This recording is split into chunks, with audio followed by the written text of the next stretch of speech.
को आज पूरी दुनिया में लोग जानते हैं। आज 98 देश ऐसा है जहाँ बुद्ध का बोलबाला है। तो बुद्ध की स्थापना कैसे हुई, बुद्ध धर्म की स्थापना कैसे हुई, अब मैं वो कहानी आप लोगों को बताने जा रहा हूँ। कहानी नहीं बल्कि वह सच्चाई है। उस सच्चाई को आप लोग जानिए। बुद्ध को सभी लोग जानते हैं। उनके पिता सुधोधन थे, मालूम है ना। लुम्बिनी में उनका जन्म हुआ था। वो एक राजा के लड़के थे। जब वह राजा के लड़के थे तो उनको किसी प्रकार की कमी नहीं लगी होगी, बात समझ में। लेकिन फिर भी वो घर द्वार छोड़ देते हैं। किस लिए? ये समाज के दुर्गुणों को देखकर। जो समाज दुर्गुणों में फंसा था, अज्ञानता में था, वही अज्ञानता को दूर करने के लिए बुद्ध अपने घर से निकलते हैं और जाते जाते बिहार गया, वहाँ पहुँच जाते। पैदल पैदल चलते थे। उस समय कोई घोड़ा गाड़ी नहीं था। घोड़ा था, एक्का था, पर ये जो आज मशीनरी वाला सिस्टम है यह नहीं था। लेकिन वो पैदल जा रहे थे। और वो गया पहुंच गए। जब वो गया पहुंचे तो उनको दिमाग में यह आया कि दुनिया तो बहुत बड़ी है, हम इस तरह से कहाँ तक जाएंगे, हम इस तरह से कहाँ तक जाएंगे। बुद्ध वहीं एक पीपल वृक्ष के नीचे बैठ जाते हैं। समझ में आ रहा है? कहानी समझिएगा, अभी पूछेंगे हम।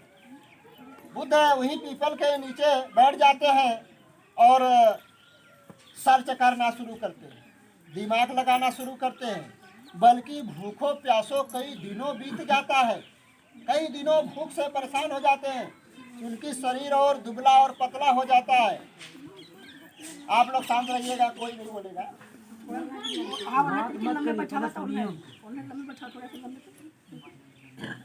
तो देखिए, तो वह बुद्ध सोचते हैं कि इस समाज में, इस दुनिया में कोई सुखी है और कोई दुखी है। और दुखी है तो क्यों है, और कोई सुखी है तो क्यों है। आखिर ये सुख और दुख का मतलब कारण क्या है? क्यों सुख आ जाता है, क्यों दुख आ जाता है? और एक दूसरा इंसान एक दूसरे के ऊपर हत्या क्यों करता है? ये जरूरत कहाँ से पड़ती है, आखिर क्यों करता है? ये बुद्ध सोचते सोचते कई दिनों बीत गए। शरीर दुबली पतली हो गई। तब एक सुजाता नाम की बूढ़ी औरत यह उनको कई दिनों से देख रही थी कि यह व्यक्ति यहाँ कई दिनों से परेशान है, करना न धरना कुछ जो है वहीं बैठ कर जो है अपना विचार कर रहा है। उन्होंने दया आई, एक परुआ खीर बनाई और लेकर गई और बुद्ध को दी। और बुद्ध वह खीर जैसे ग्रहण करते हैं, खाते हैं, वैसे कई दिनों से भूखे प्यासे। फिर उनकी जो ग्रंथियाँ थी वह भोजन जैसे अंदर गया, उनका दिमाग और तेज काम करने लगा। तब उनको यह समझ में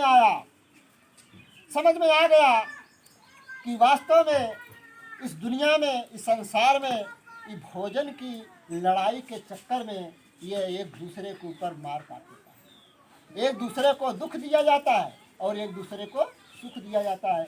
ऐसा नियम क्यों न बना दिया जाए कि सारे लोग एक समान रूप से रहें, एक समतावादी रहें। कोई न नीचा रहेगा न कोई ऊंचा रहेगा, सभी को बराबर भोजन मिलेगी। इसीलिए उन्होंने धम्म का जो है निर्माण किया, पंचशील का निर्माण किए। इसलिए वहीं से उनको, जैसे लोग कहते हैं, आज जनरल में भी पढ़ाया जाता है, बुद्ध को ज्ञान कहाँ प्राप्त हुआ? गया में, बोध गया में ज्ञान प्राप्त हुआ। ये जब ज्ञान प्राप्त हुआ तब उनको ये समझ में आया कि अब ये ज्ञान हम ही लेकर क्या करेंगे, ये एक दूसरे को देने की जरूरत है। और वह समझेगा कौन? तब उनको समझ में आया, ये समझेगा कोई तो पहले अपना आदमी समझेगा। अरे हमारा ज्ञान अभी हमारा भाई बाप ही समझ सकता है, हमारे परिवार के लोग समझ सकते हैं। इसीलिए वह बुद्ध गया से वह चल देते हैं, जबकि वहीं ज्ञान देना था ना, तो वहीं ज्ञान दे सकते थे बिहार में। लेकिन वो जानते थे कि यहाँ वाले हमारी बात अभी नहीं समझेंगे अनजान समझ के। इसीलिए वो चल देते हैं अपने लुम्बिनी क्षेत्र की तरफ कि मैं चलता हूँ, फिर अपने लोगों को मैं ये ज्ञान देने का काम करूँगा। लेकिन हुआ क्या कि बुद्ध जैसे घर छोड़ के निकले थे तो उनके 5 मित्र जो बचपन के थे वह बुद्ध जब गोल हो गए, जैसे अभी आजकल कोई घर से भाग जाता है दोस्त तो ढूंढते निकलते हैं ना, जाना तक ना, तो ऐसे बुद्ध को ढूंढने के लिए उनके 5 मित्र निकले थे और वह जाके ऋषि पत्तनम में एक जंगल था जो आज सारनाथ आप लोग जानते हैं। सारनाथ के जंगलों में यानी ऋषि पत्तनम के जंगलों में उधर से बुद्ध आ रहे थे, इधर से ये लोग जा रहे थे और बुद्ध फिर वहीं पकड़े उन लोगों को और जब पकड़े तो फिर वहीं बैठा करके ये ज्ञान दिए, जो बुद्ध ज्ञान प्राप्त किए कि ये दुख कैसे खत्म होगा, मानव मानव में समानता कैसे आएगी, जब तक यह सभी लोगों के ये विचार सभी लोगों के अंदर नहीं जाएगा तब तक वह ज्ञान आगे नहीं जा सकता। इसीलिए वो बुद्ध समझाए उन लोगों को, ज्ञान दिए। जब वो 5 लोग ज्ञानी हो गए तब बुद्ध कहे अब जाओ, कहाँ, गांव गांव में जाओ, गांव गांव में जाकर इस तरह का जैसे हम लोग ये मीटिंग लगा रहे हैं उसी तरह से भी मीटिंग लगा के ये बातें कहने का प्रयास किया। तो पहले दिन जब 5 भिक्षु एक एक गांव में एक एक लोग गए, जैसे हम लोग तो भाई 3-4 जने आई थे, तब एक ही लोग गए एक एक गाँव में और इसी तरह मीटिंग जुटाए और इसी तरह मीटिंग जुटाए। सुना तो सब, लेकिन सुनने के बाद सब लोग अपने अपने घर में चले गए। उन बौद्ध भिक्षुओं से कोई वार्ता नहीं किया।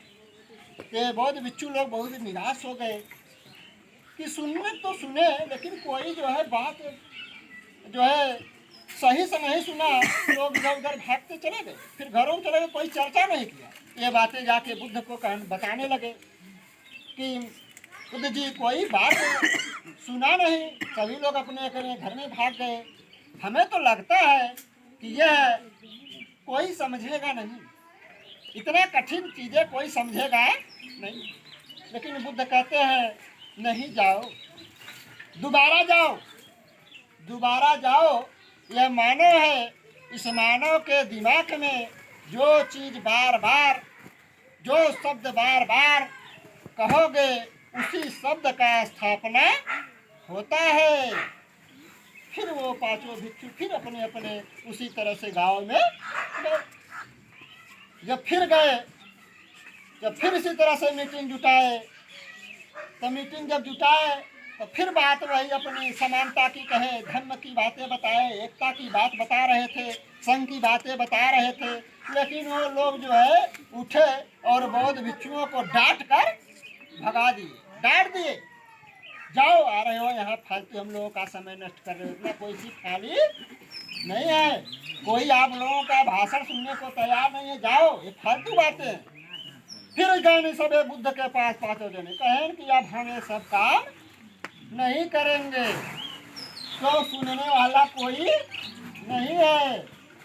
फिर बुद्ध कहते हैं नहीं, जाओ, ये समाज है, वो जरूर साथ चलेगा, उसके पहले दिमाग में ये बातें बार बार कहो, बार बार कहो।